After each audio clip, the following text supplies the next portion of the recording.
Transformar em arte a crítica sobre o descaso. Vários artistas se juntaram e conseguiram. Tudo que está exposto nessa sala tem ligação direta com Bauru. Mais do que isso, é parte importante da história, que hoje está abandonada. Essa imagem que você está vendo é uma obra de arte. Um buraco escavado no chão e sapatinhos enfileirados poderiam representar pouca coisa. Não para a Marília. São sapatinhos que reproduzem os sapatos usados pelos pacientes de hanseníase, que perdem, como geralmente, os dedos e os dedos dos pés. E a obra também é uma crítica, ela é uma cova, né? E a ideia seria de que esses pacientes, devido a uma sociedade que não compreendia essa doença, eles são colocados em um espaço, né? Eles são colocados em uma cova e são esquecidos, apagados de uma sociedade, né? Mas, ao mesmo tempo, é uma homenagem, né? Porque dentro do Instituto Lauro Souza Lima, a Colônia Amorés, eles criaram uma nova vida, se casaram de novo, tiveram filhos. É um lugar muito digno, muito bonito, que eu recomendo muito a visita. São os dois lados. Sim, então o trabalho tem essa coisa de elucidar, né, essa condição, trazer esse processo e também gerar essa crítica desses pacientes que foram apagados aí da história. Nessas obras em gesso, a Marília reproduziu 2 prédios tradicionalíssimos do centro da cidade. A ideia dele é um fóssil desse prédio que está surgindo de algo, né, de algo que foi encontrado como se fosse uma coisa fossilizada. E, na verdade, eu tive a ideia quando eu visitei o Automóvel Clube. O prédio está, né, Você viu que ele está em ruínas? Ele está em ruínas, o Milanese também. Completamente. E eu encontrei pedacinhos, né, desses adornos, que era justamente o que caracterizava, né, esses prédios, né? Então, a ideia, a crítica aqui é também para elucidar, trazer à tona, né, esses edifícios que são... Como se eles estivessem vindo à tona. Sim, como eles estivessem vindo à tona e deixar esse recado de como esses espaços são tão importantes como para a cidade. E por que ficaram assim? Por que ficaram assim, com certeza. Aqui uma composição de elementos com um significado muito forte. O artista uniu túmulos a lugares esquecidos. Nós fomos em diversos locais, um deles foi a Colônia Aimorés, a antiga colônia, que é o Hospital Lauro de Souza Lima. E lá a gente visitou um cemitério, que era um cemitério do antigo leprosário. Então, para a gente entender, ele pegou as imagens dos túmulos do cemitério de Aimorés e sobrepôs a esqueletos aqui da cidade. Sobrepôs a imagens históricas que ele garimpou, que ele se apropriou via internet, então você tem vários recortes da cidade, e ele trabalhou no projeto com essa ideia de sobreposição, de transparências. Então, por exemplo, ele pega uma imagem histórica, como essa daqui, que é uma imagem de uma antiga piscina pública que não existe mais, e ele sobrepõe com essa transparência aqui um dos túmulos do cemitério. Ou seja, a obra que não existe mais está morta, enterrada. Exatamente. Esse fóssil aqui que desapareceu, é como se ele estivesse aqui sepultado, mas a transparência permita que você veja a obra, a imagem histórica da cidade sobreposta por essa sepultura, né, por esse túmulo. Essa sala aqui onde nós estamos, ela funcionou, ela serviu um dia para abrigar o departamento administrativo da antiga FEPASA, né, Marcelo? E aqui, ó, dá para ouvir o som da locomotiva, um telefone tocando. E aí dá a impressão de que está tudo em pleno movimento, né, Marcelo? Era um pouco essa ideia. Mas, na verdade, o negócio não é bem assim. Vamos mostrar? Vamos lá. Vamos. Olha o que está acontecendo aqui, ó. Olha que interessante. O Marcelo, além de curador da exposição, ele é um artista sonoro. E olha o que ele criou.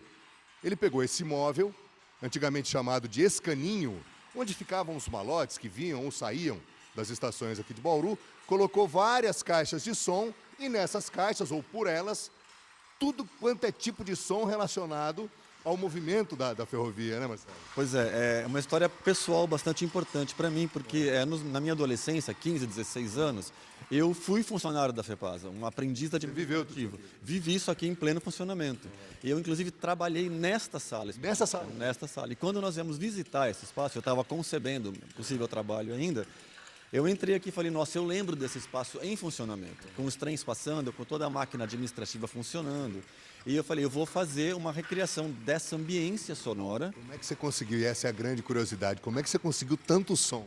Pois é, por sorte, o acervo do Museu Histórico aqui preserva esses equipamentos.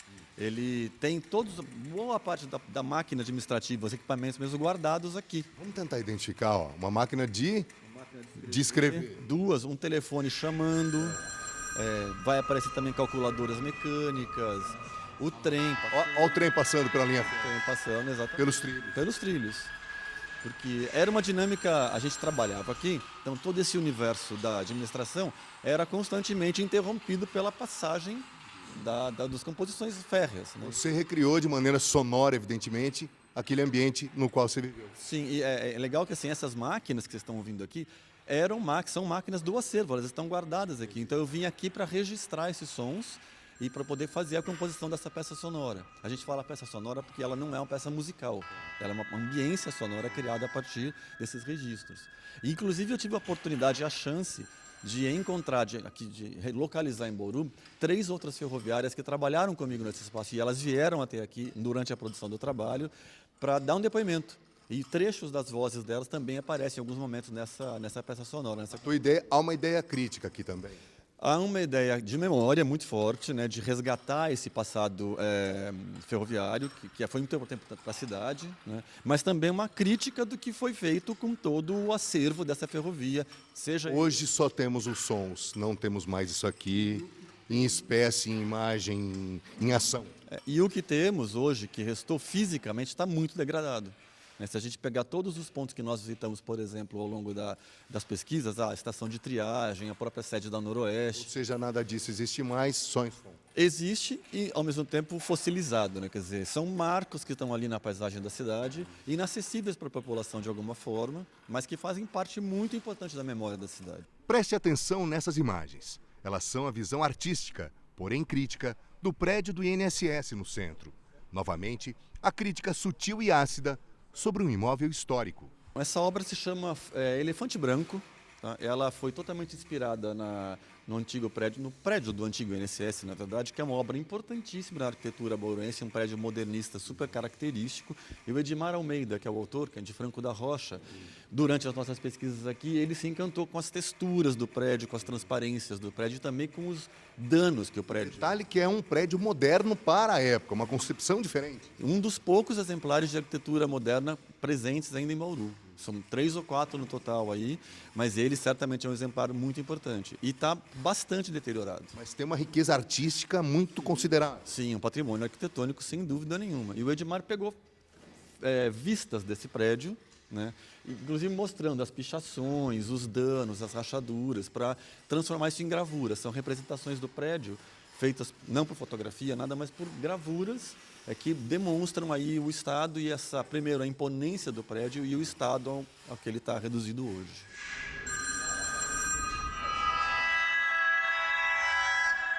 Por fim, uma imagem em 3D da estação ferroviária, maior fóssil urbano de Bauru. O descaso e o abandono retratados em arte. Ela cobra, faz pensar e concluir. Não tinha que ser assim. Essa obra é do João Rizu, um grafiteiro aqui de Bauru, artista grafiteiro de Bauru. Ela chama Memória Fantasma. Ele se inspirou em uma série de causos, digamos assim, que ele escutou durante as pesquisas e tal, e para trazer um pouco dessa memória da ferrovia, né, principalmente a partir do prédio da NOB, da Noroeste do Brasil, também da locomotiva da FEPAS, aqui, enfim. E é interessante que o Rizu, ele é um artista do grafite, ou seja, ele está muito acostumado com a parede, né, que é uma superfície bidimensional. E aqui, para a exposição, ele fez uma intervenção que ela é tridimensional.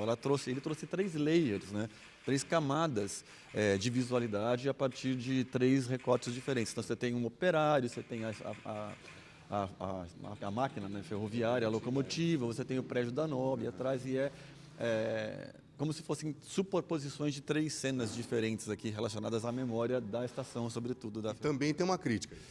Provavelmente sim, a questão do próprio abandono novamente É um fóssil urbano. É um fóssil urbano gigantesco, né? Talvez o maior que a gente tenha na cidade pelas proporções da própria estação, que inclusive está interditada hoje para o público. E o artista quis trazer em arte essa coisa do tom crítico também. Sim, inclusive essa cor que ele usou, segundo ele contou mesmo, tem um pouco a ver com essa questão da ferrugem, da oxidação, da passagem do tempo, assim como o trabalho da Mari Monteiro também. Quer dizer, essa cor foi bem escolhida para sentido do fóssil, da coisa amarronzada, da cor, da ferrugem, talvez de alguma forma, assim, desse abandono.